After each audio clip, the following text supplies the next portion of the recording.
Welcome to Building Fortunes Radio. Make sure you check us out at buildingfortunesradio.com. Along with our marketing partners, we're here to help our PM Marketing Network Lead customers build their businesses and make the world a better place. At Building Fortunes, we know how much your business means to you and the people important to you.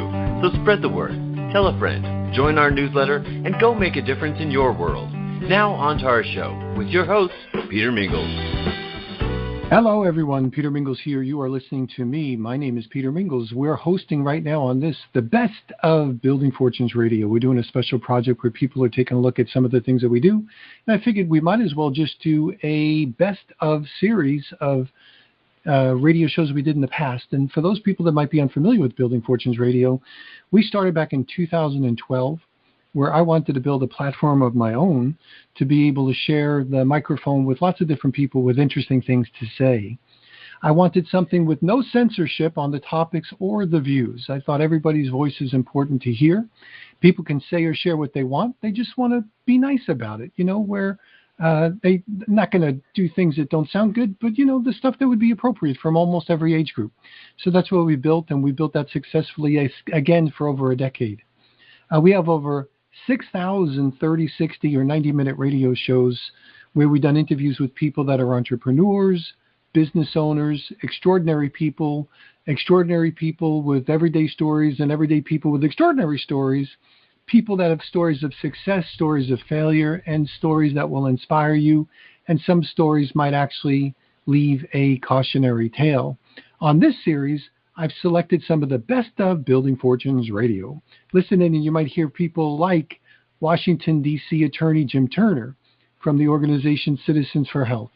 You might hear Libby Halevi, who runs Nuclear Hot Seat, or maybe even Captain Cranman, the king of cranberries, Stephen Lukowski, on our Kiss My Health radio show that I do with him and many other business owners.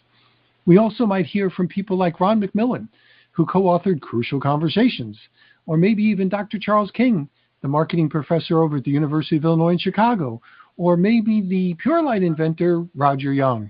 So we'll put a whole bunch of these things together for you where you can check us out on buildingfortunesradio.com if you want to hear more, or you can go to our sister platform, which is Youmongus Radio, either the .com or the .am or the .fm, where you'll be able to hear Youmongus, Youmongus, that's how it's spelled. And you'll be able to hear the different radio shows that we've done. So thanks for listening in.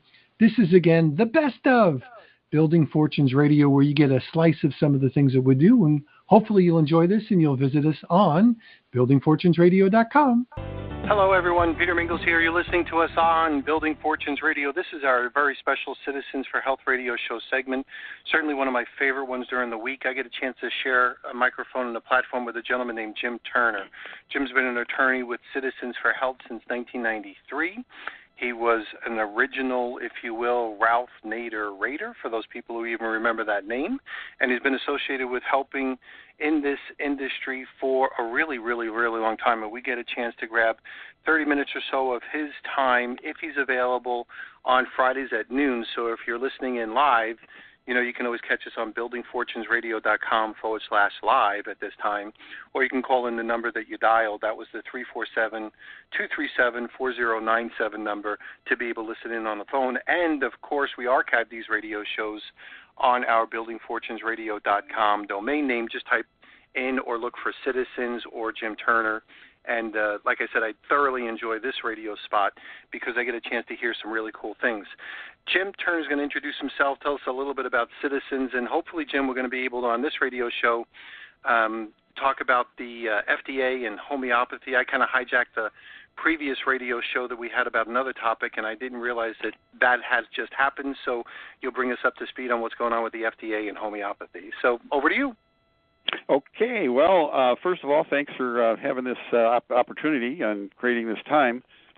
These are all important issues that we talk about, and that you raise all these other issues that we learn from you about. So Citizens for Health came into being in 1993 as kind of the citizens wing or the consumer wing of the dietary supplement battle at that time. The FDA's had a very big vendetta against dietary supplements all the way back since 1935, roughly 1938, they just systematically don't like them and want to get rid of them, and they keep trying, and they just can't figure out how to do it. So back there in 1993, they went back to Congress to try to get some more restrictive legislation, and there was such a huge public outcry. Citizens for Health came along as a consumer group that really was at the core of generating 1.5 million or more letters to Congress. This is before the Internet.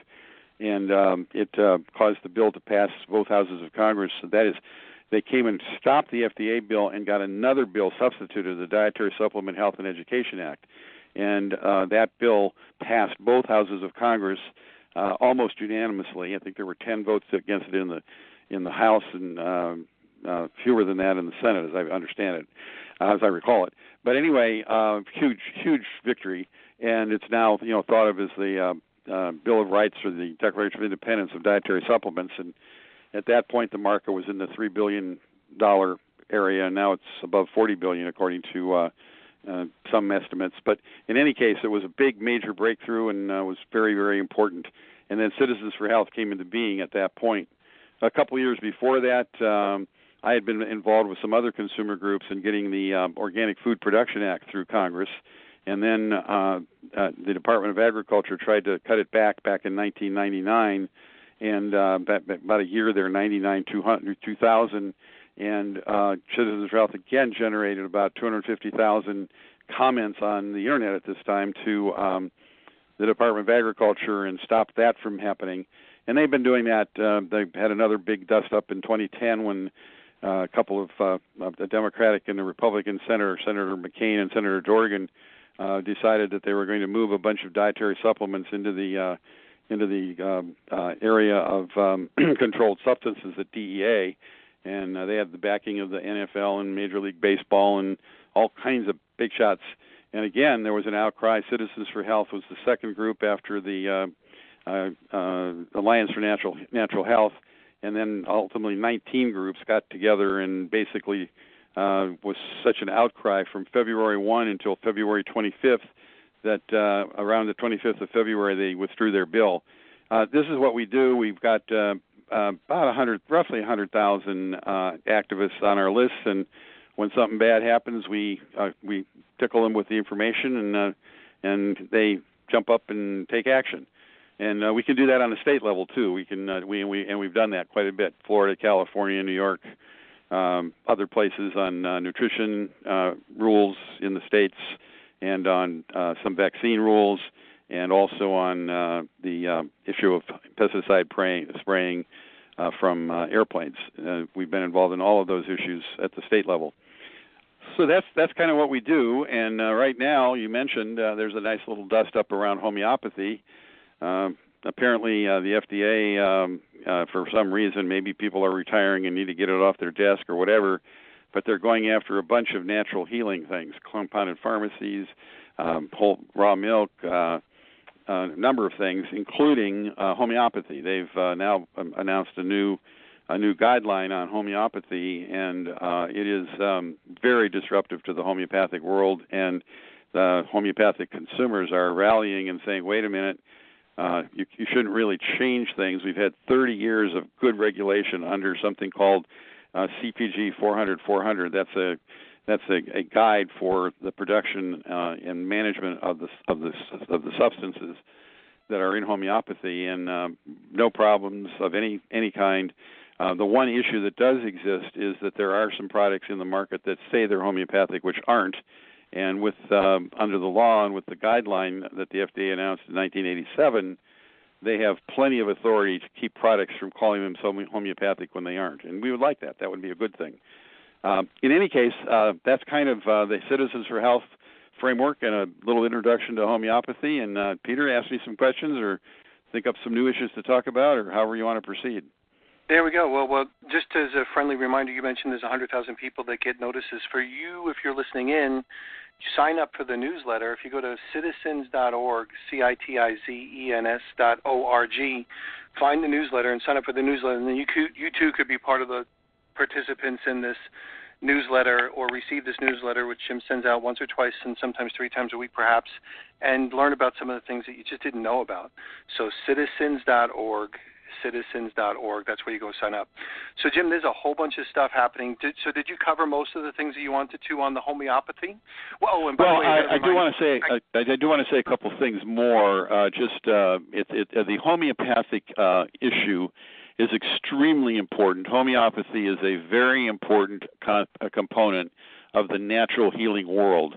There are hundreds of homeopathic practitioners around the country. The FDA estimates 6 million people using it. I think that's the number they came up with.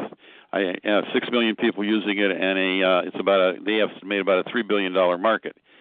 Interestingly enough, those numbers are comp to where dietary supplements were way back in 1970 when I started, and not much more than that by 1993. But it's one that a lot of parents are using with their children because it doesn't use drugs that have side effects, and so they are getting a lot of results, and their children and families are healthier in their estimation. And so they are saying, please, whatever you do, FDA, don't take their homeopathic remedies away. And not only are they saying, please don't, they're saying we're going to stand in the way if you try.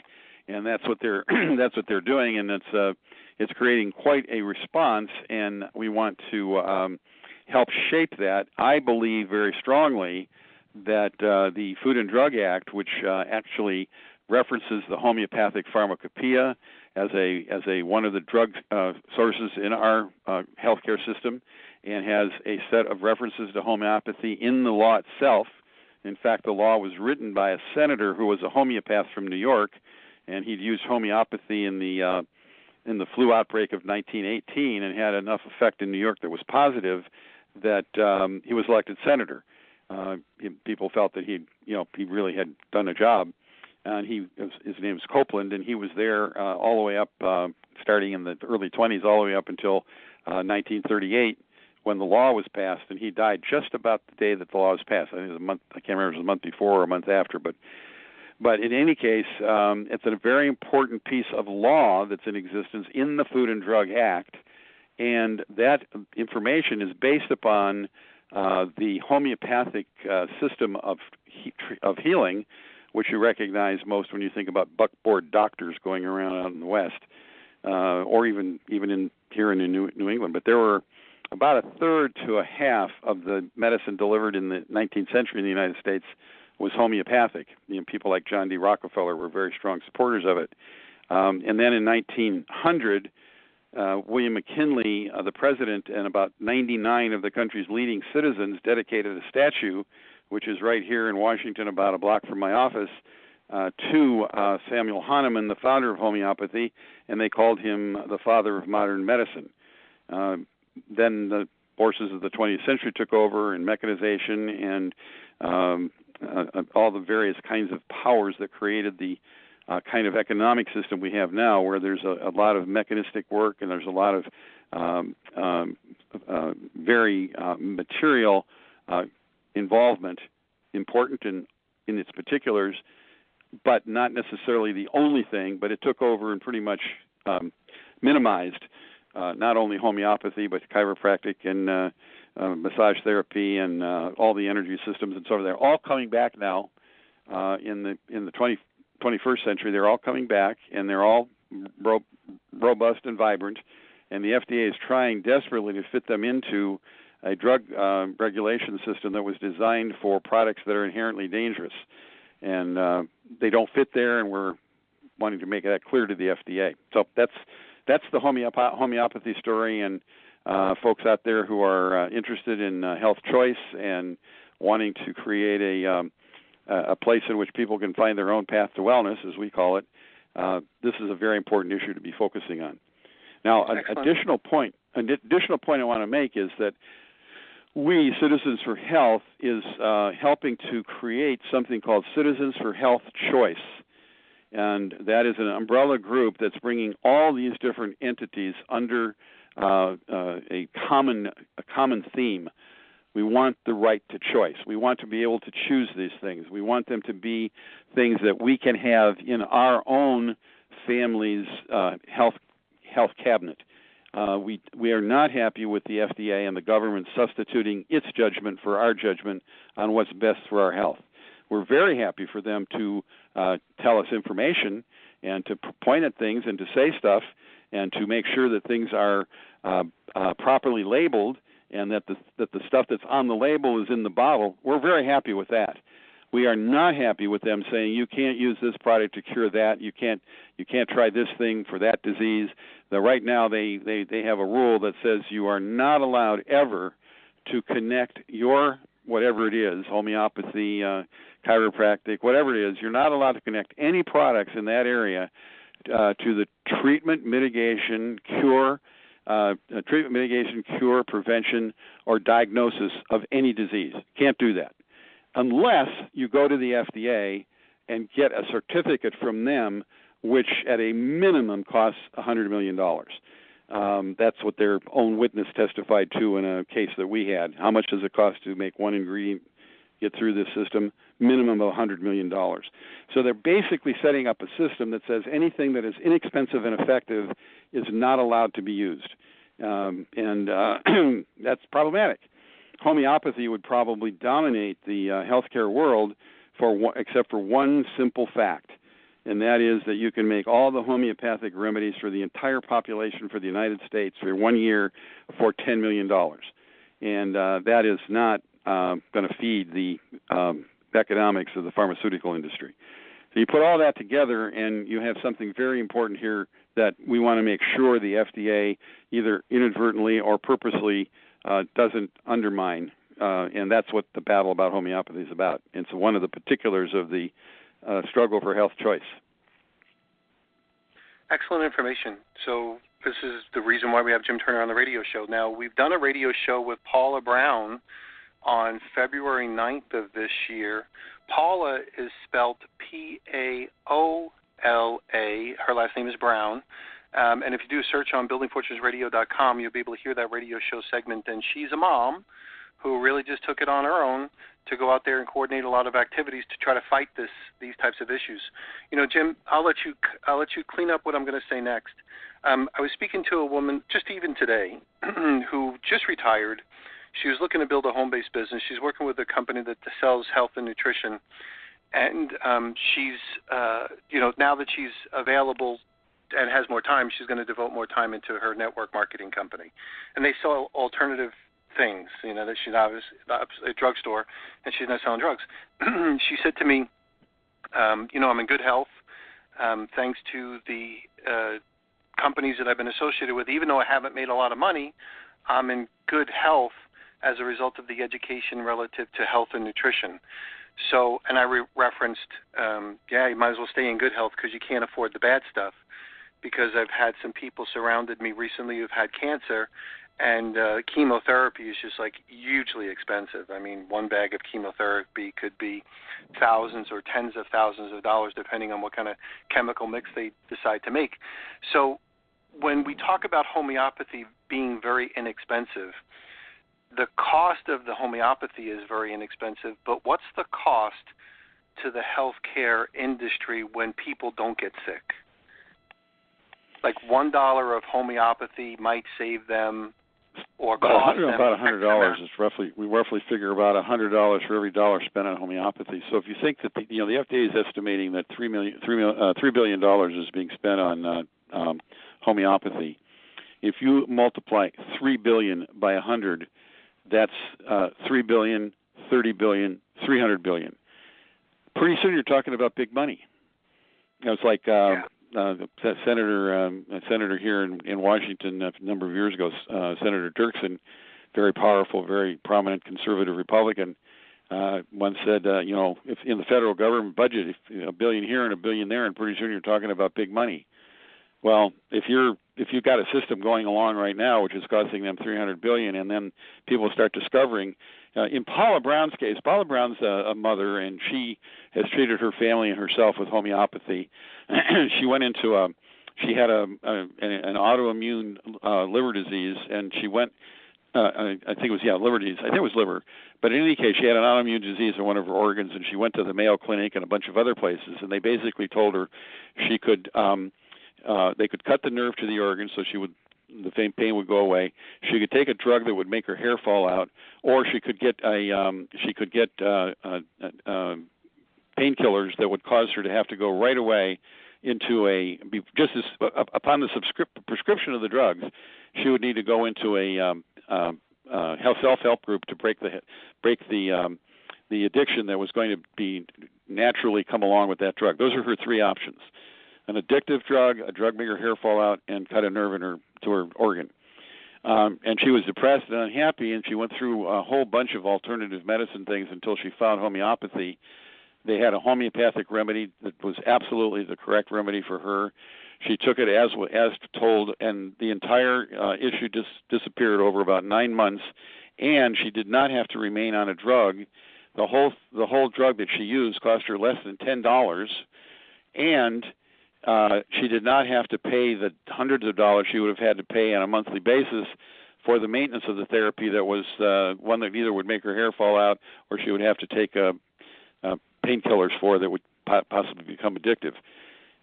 That's an important story. I mean, when your friend says, I didn't make a whole lot of money in my business, but I'm healthy, she might just want to take the idea of subtracting, saying all the money that it would have cost her if she hadn't been in good health, she could consider that a benefit of the business she was in. But this is a very important thing for the whole society. We have a very ill society at the moment, and it's there for a lot of reasons, not the least of which is a bunch of toxins, and some of those are coming directly from the industry that holds itself out to be the most helpful. So it's a very, very important set of issues. We're not saying, our argument is not you shouldn't use those drugs, that's up to you. You go get the data, get the information, find out, talk to your own doctor, see what they say, bring this kind of information to their attention, and so forth. Understand, in the country that we live in today, the average person believes that the AMA speaks for the MDs. Fact of the matter is that under 15% of MDs are currently members of the AMA. They make a lot of money off of things like the CPT codes and add drug ads in their magazines and so forth. So they got lots and lots of money, but they don't have very many doctors. And yet they are looked upon as, and I think they make some very good points as doctors, but they are looked upon as the primary, if not the only, legitimate voice in the medical field. But there are many other legitimate voices, and it's our job that we're working on with the consumers is to make sure that we as consumers have access to all the options that are out there, not just the options that the AMA or the other professional MD groups say have to be out there. And are the ones you have to choose. And frankly, if you take this kind of information to your own doctor, you don't know what kind of reaction you're going to get. Some of them are very open and are interested and want to know. Others of them run screaming from the room and tell you they don't want you to be the patient. And those are all things that we get reported to from our own members. So we want to make sure that people have the choice for their own health care. And we're hearkening this directly from the Consumer Bill of Rights that President Kennedy announced in 1962, where he said every consumer has the right to information, choice, safety, and right to be heard, redress. So that's the warpath we're on. That's excellent. I'm going to transition to something that a lot of people may not be thinking through. So here we go. There was just a congressional hearing on Capitol Hill. I think it was congressmen, senators, everybody that wanted to speak for 4 or 5 minutes had a chance to interview Mr. Mark Zuckerberg, the original founder of Facebook. And although Facebook, in my humble opinion, has done wonderful things to be able to connect people as far as stuff, as far as social events, there's some real challenges relative to sharing information and, I believe, censorship. And these congressional hearings on Facebook have only been, this is a second or third round. He's been there before, but there's Google and Twitter and all these other types of things that are happening. And I'm not, of course I'm concerned with the initial thing that, Cambridge Analytica was stealing the data or reselling the data, or the data's been resold. Anybody who understands anything about computers and data realizes that if you're putting your data out there online, somebody's getting it, somebody's stealing it. There's a whole bunch of stuff that's happening, whether you realize or not. So I'm not so much worried about that being a new issue. No one's going to be controlling it. But I'm really concerned of the censorship that is starting to happen as a result of Facebook deciding what should be seen or what should not be seen. And Mark Zuckerberg said that they just hired like 10,000 more people to go out there and act as security people to be able to censor and stuff like that. And there's great examples of people that have had their channels shut off, their content not available as a result of what's going on with Facebook. So, Jim, do you want to kind of talk about that at all? And in specific situations relative to these health care issues that you might never find about because somebody's making the decision whether you see them or not as either fake news, fake science, fake medicine, or whatever else the powers that be determine. Whoever's training these people that are censoring the data are going to start to eliminate from your point of view. So go ahead, Jim. Well, in our experience, every one of the major Internet platforms is systematically excluding information on the alternatives to the drug, radiation, and surgery system. If you go on to Wikipedia, for example, and you will find that homeopathy, acupuncture, others, I think even chiropractic, I haven't looked at it lately, but they will say that's a pseudoscience, and they will work very diligently to try to denigrate anything that is there. And the guy that founded Wikipedia recently, not about a year ago or maybe 2 years ago, put out a scathing argument against all alternative medicines. He got a real feedback, from it, but they systematically don't treat these things in any kind of reasonable way. The TED, it's another big place that information goes, and they basically they canceled a meeting at Santa Monica from a TEDx group that had Deepak Chopra and some other folks on it that were speaking from an alternative perspective. They just canceled it. Said, sorry, can't have it. And then Alternet, which is another big news outlet, also systematically does not like to have things on alternative medicine on their pages. It's an interesting situation because it's difficult to tell how much of this is malicious in what they're doing and how much of it is ignorance.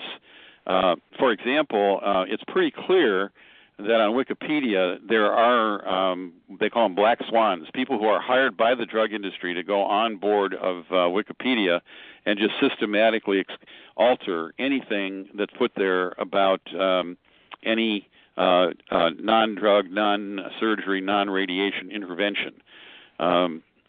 Gradually, the information on these things is coming out more and more, and it's getting clearer and clearer that the large concentrated economic interests, like the drug industry or even the internet industry, the EMF industry, go out and manipulate the science. They manipulate the discussions.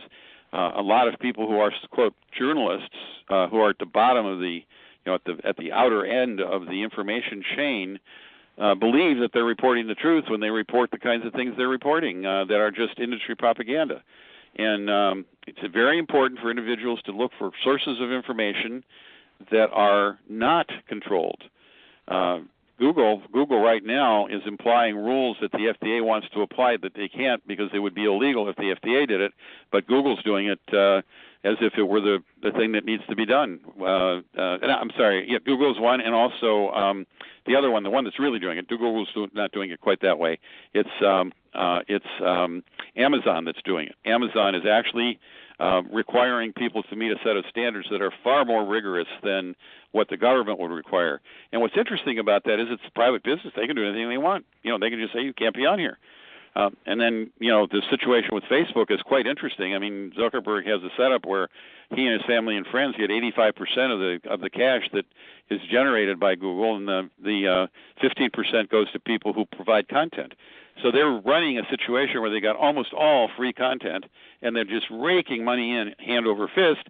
And it's as if you had two teams on a field, let's say the consumer team and the producer team, and they're on the field, and people said, wait a minute, you producer guys, you're hogging all the resources. You got all the uniforms, you got all the shoes, you got everything, and we're over here with nothing. And then the guys that run the NFL, let's say, they say to the corporate teams, okay, well, why don't you pick 2 or 3 of your guys and they can become the referees? And that's what we have as the government. The government is a bunch of referees that have been selected by the people who are being refereed.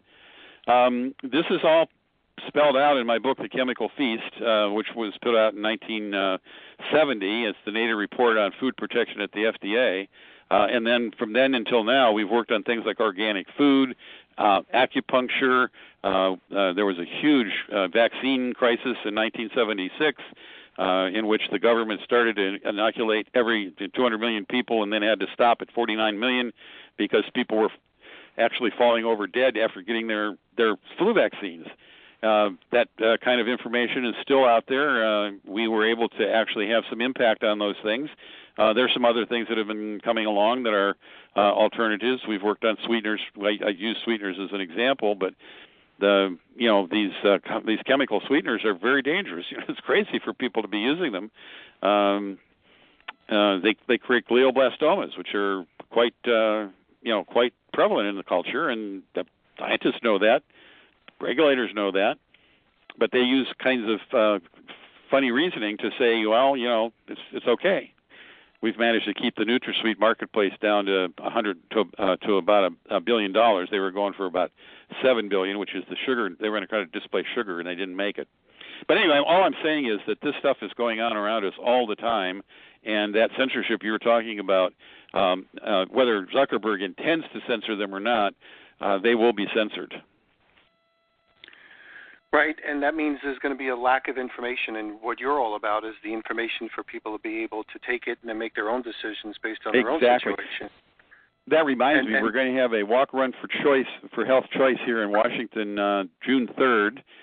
It's going to be identified for all of these issues that we talked about. We're going to have 12 to 15 teams are involved in this. It's one of 12 charities that are going to be on this walk-run. It's quite an interesting experience. We did it last year, and it was so fun. Our folks had so much fun here that they wanted to do it again, and then we want people all over the country to sign up for it. It's online at Generosity Series. You can go there and see it, and then ours is the DC run, and then you'll find this Voice for Hope's. We call it Voice for Hope. That's one of our groups that works with Citizens for Health to have its a walk-run for health choice. It's part of a whole movement we wanted to generate on health choice as being a key thing that needs to be a part of our entire healthcare system. In fact, if the Affordable Care Act had been more open about health choice and making it possible to get preventive and more possible than it did to get preventive care and things that have to do with all the different alternatives, if that had been more a part of the system, an awful lot of people that were anti-ACA would have been pro-ACA. So I just put those things out there as a way of thinking about the role of our healthcare world in the politics that we live in. Right. Excellent. So, and my biggest thing is watching forward, and Jim, you'll keep us up to date on what's happening with some of the things relative to Facebook, Twitter, Google, YouTube and stuff like that relative to censorship. And it's even happened, of course, on the political stage, when we talk about things like, the Russia collusion. The challenge with Facebook shutting off people's channels is the political one, Diamond and Silk, who were shut down, and they're just two black gals that are really super Donald Trump admirers, if you will, and probably had their impact on the election. They had their channel actually shut off, and Zuckerberg had to actually come back and say during the congressional hearings that that was an erroneous mistake. Well, how in the world could you possibly shut them down and not have the controls in there that would say, somebody with 1 million subscribers, maybe we should check with somebody before we shut them off? These are some of the questions and concerns. If you can't even figure out that one, go ahead. I'll let you comment. The way it's set up, they have a few hundred people that manage that aspect of the whole show. It's all pretty automated against their algorithms. So when they decide to say, well, let's eliminate X, whatever X may be, and you make up your words or you make up your signs for that, your codes for that, and then you push the button, and it just takes everybody that hits X. It doesn't distinguish between the good guys that are X and the bad guys that are X. And so who you get rid of is only as good as whoever wrote the code to say get rid of these guys. So I watched a bit of that Zuckerberg thing, and it was really fascinating how much he doesn't know. I mean, he's sitting up there at the top of this thing. And basically, a couple of issues that we've worked on here, one of the big issues is nobody should have that much power. I mean, that's one of the main principles of our entire system. Nobody should have that much power. And on the other hand, the difficult problem is if you say that the government disciplines Zuckerberg, now you got twofold censorship going on, because the government isn't any more sensitive about who it cuts off or doesn't cut off than Zuckerberg is. So we need to. That's why we want to create the consumer driving force. And what we'd like to do is have people who are consuming stuff. Here's an interesting example. We think if people are using a product, they use it and like it and think it's a really good thing, and they should be allowed to use it and buy it and talk about it and so forth. But no company is allowed to use any testimonials from somebody that says this product cured my disease unless they've gotten that $100 billion license from the FDA. If you use herbs and you feel that it helped you do anything, cure your cancer or help your eyesight or whatever, you feel that you can't say that. You're not allowed to say that. We had 80 people that wanted to testify at a hearing where the FDA and the FTC were trying to block an herbal cancer cure, cancer alternative. We had 80 people that wanted to come and testify and say they used this product and it helped them. And by law, they are barred from being a part of that hearing. That's crazy. The argument that the government makes is, yes, but just because they did it could have all been accidental. It all could have been, just idiosyncratic. It could have been just a one-off. And the point is that if you say that to people and they understand that this person got this result and it could have been a total accident, that it means that the decision-making power is in the hand of the individual, not the government. The way the government operates, you can't get that. And it's horrible. It creates terrible things. They've got drugs that are under development that are in clinical trials on a disease that it looks like it's going to work for, and there are people outside of the clinical trial who have that disease who are on their way to dying, like in the next 2, 3, 4 months, and the FDA prohibits them from using the drug that's being tried in the trial. That this is not the way to handle that kind of problem. Yes, acknowledge there are different points of view here that have to be considered. Just because an individual gets better in the presence of something or harmed in the presence of something does not create a cause and effect relationship. On the other hand, the notion that you can't use the thing because you haven't created a cause and effect relationship that you can prove, that's not sensible.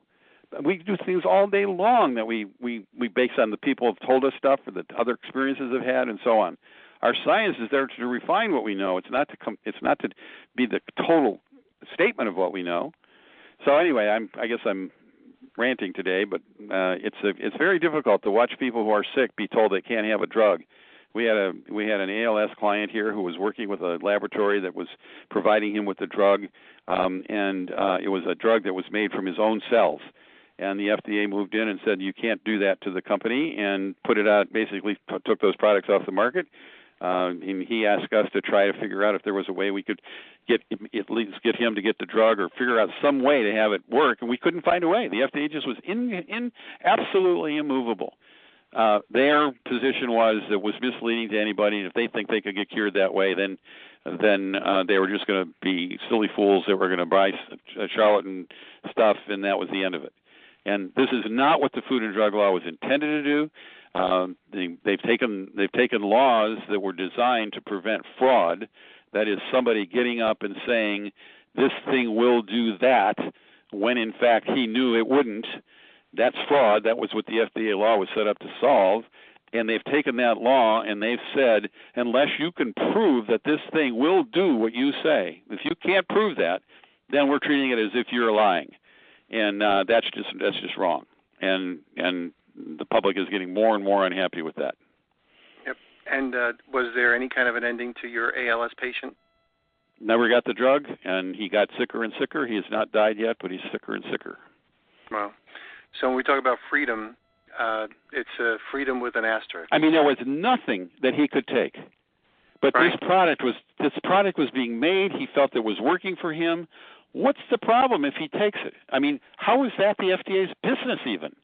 But there they were. I have no idea how it hurts the world if this guy tries to stay alive. Nope. It's crazy. It's absolutely insane. So that's why we say it's better not to get sick. Now, ALS is a genetic probably thing, so maybe a health supplement might not have fixed him, but the things that you're talking about, Jim, it's just insane. Anyway, on that note, we are going to remind you to sign up for the newsletter. Go to citizens.org, sign up for the newsletter. Jim, you mentioned something about that walk. Can you give us the frame of reference one more time where we'd find it? Yeah, it's called Generosity Series, and you can just Google Generosity Series. It's one word, Generosity Series, capital S at the series beginning, Generosity Series. And then you go for the DC. They have walk runs all over the East here, and you can go to the DC walk. And there are 12 charities there, and one of them is Hope Voice for Hope, which is Citizens for Health has been nurturing for the last 4 or 5 years. Healers of Planet Earth, and they are the direct sponsors of this project. And we want to put there'll be 12 to 15 teams running for various health choice matters, and then all those teams are supported by people online, and there'll be an online sign-up where you can make a contribution. Excellent. Perfect. So you don't have health to run, choice. You can contribute. Yep, you don't have to run, you can contribute your money, and it's the same thing. Absolutely. So here we go. Yep, thank you very much, Jim. Thanks for being here. Hopefully we'll be able to catch you next week. More information relative to what's going on with those congressional hearings, and we'll speak to you soon. Thanks, everyone. Okay, bye great. For now. Thanks. Thank you. Thanks. Bye. Bye. You've been listening to the Citizens for Health radio show, brought to you by Citizens for Health on buildingfortunesradio.com with Jim Turner and Peter Mingils. Thanks for listening. For nearly 2 decades, Citizens for Health has been a nonprofit pioneer in the natural health freedom movement. Go to www.citizens.org to learn more, and always listen in to Building Fortunes Radio, where our special host, Jim Turner, shares crucial information about many of the most important issues that affect your world. Citizens for Health provides over 100,000 supporters with consumer news, action alerts, and opportunities to take action. So listen in, get involved, and help spread the word. Be sure to check out the buildingfortunesradio.com website to hear more Citizens for Health segments with Jim Turner and Peter Mingils, and read about what's new on www.citizens.org. It's been our privilege to have you listen in. Jim Turner, Peter, and I want to say thanks for listening and ask you to go spread the word, tell a friend, join our newsletter, and go make a difference in your world.